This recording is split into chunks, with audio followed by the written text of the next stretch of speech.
Elastic பால வச்சு ஏடா கூடமா குதிச்சீங்கன்னா எத்தனை இடத்துல அடிபடும்னு லிஸ்ட் போட முடியாது. என்ன காரணம்னா எலாஸ்டிக் ரெஸ்டோரிங் ஃபோர்ஸ். அதாவது இந்த மாதிரி பிம்பான்சியா இருக்கிற ரப்பரை பச்சாக்குன்னு அமுத்தி அத புஸ்கான்னு விட்டா நீங்க எந்த அளவுக்கு எனர்ஜியை கொடுத்து அது மேல ஏறி நின்னு அமுக்குனீங்களோ அதே அளவுக்கு எனர்ஜியோட இந்த பந்தும் குதிக்கும். சின்ன பால்ல சின்ன அடி விழும், பெரிய பால்ல பெரிய அடி விழும். அதான் சயின்ஸ்.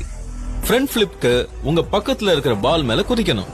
ஒருவேளை பாலோட எலாஸ்டிக் ரெஸ்டோரிங் ஃபோர்ஸ் உங்க சென்டர் ஆஃப் மாஸ்க்கு நேர் எதிரா செயல்படலனா நீங்க முன்புறம் நோக்கி ரொட்டேட் ஆகி சூப்பரா வந்து நிக்கலாம்.